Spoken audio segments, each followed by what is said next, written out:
We've got Andrew. We're talking termites. This is a big thing in this area. Yes. That a lot of our listeners have no clue about. We typically talk about stink bugs and spiders and rats and mice. And ants. Yep. And you want to get to ants later in the show because it's rainy season. Yep.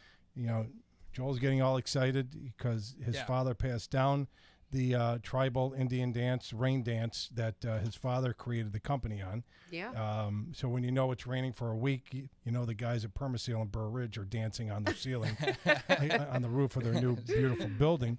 But let's talk about termites. We've got another one of your technicians, Andrew, on the line. You want to set up this call? You want to set up the scenario for Andrew? Yeah. Hey, how's it going? Andrew is awesome. He's one of our amazing experts and termite gurus. And he has amazing stories, just like all of our technicians. But Andrew, tell him what you told me yesterday. Yeah, I mean, I got a few. We deal with subterranean termites, which are these termites nest and kind of they're ground based inside of the soil, and they come out of it. We're around that time of year when we're going to start to see the swarmers, which is they're winged ones. They look like similar to winged ants. Mm-hmm. That's when we start getting a lot of calls. So what I saw in this situation is an individual had left a bunch of boxes in his garage as storage. One of them happened to be a box with his daughter's old college books. He went to go lift it, and they fell through the bottom, and termites, along with the books, were spilling out. They had gotten into them and eaten all these books out. And, I mean, there was, like, not much left in these pages. They'd been there imagine? for a couple my years. Goodness. Could you imagine? I don't want to imagine.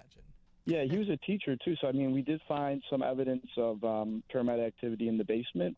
And obviously, we don't want any kind of damage or activity in the home is bothersome. But I think when they came for the literature as a teacher, I think that was the final straw for him. He's like, "Yeah, we got to get something done."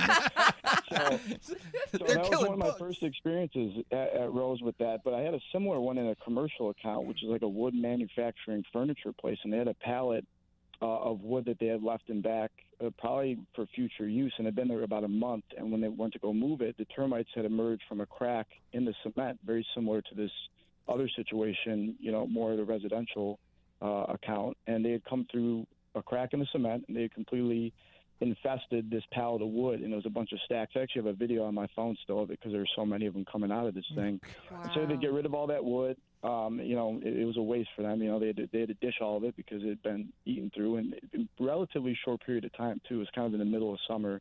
And it had been there about a month or two, and they got into it, and it was a wood place, so ironically enough. And I always tell people, you know, one thing you want to try to avoid, because I see it a lot in residential accounts and in the home, is that people take loose wood or wood they've replaced and they dish it into the crawl space or under the deck.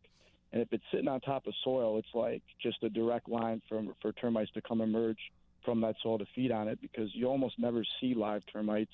They usually build shelter tubes to navigate from the nest to the wood they feed on in homes. But if you're leaving the wood on top of the soil, they don't even have to do that. They just come straight up and get it. Right. And especially when you have moisture, it's going to be a very attractive situation for them. So they need moisture. Yep, they need moisture. Yeah. And they kind of look like maggots. They're like a creamy white. Sarah is literally, Sarah's having a heart attack right now. Like, I'm very concerned. We're going to have to get colors I'm changed. physically sweating. I'm physically dripping There's sweat. drool coming out of her mouth. This is very concerning. It's not Jeremy's a good situation. rethinking his crawl space activities. Oh. But no, direct contact with the soil. Andrew, what about mulch? Should people be putting mulch around their houses? I mean, I don't try to tell people what to do with their landscaping and decorative stuff on the outside, but we know that mulch accumulates moisture. Yeah, it accumulates moisture, and it attracts a lot of different bugs and pests because of that. I mean, things like our pill bugs and millipedes and even certain ants like areas where moisture accumulates. So mulch, as much as it's a nice decorative piece, you know, for the outside, sometimes can be attracted to certain pests.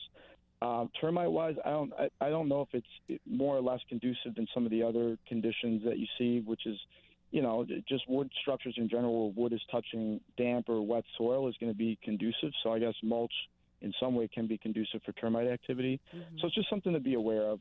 I think more of the concern is when they're getting into the structure and there's issues in the structure with leaks or moisture that's going to make it conducive and them causing damage because of that. Right. Mulch in general it does accumulate moisture. I looked at Permaseal to the left of me here because on the break we were talking about cracks in foundation, and that's typically where we will find a mud tube, which is, you know, the little tunnels that they create to keep themselves protected and travel through structures. So if you got a crack in the foundation, that's like an open invitation for termites, right?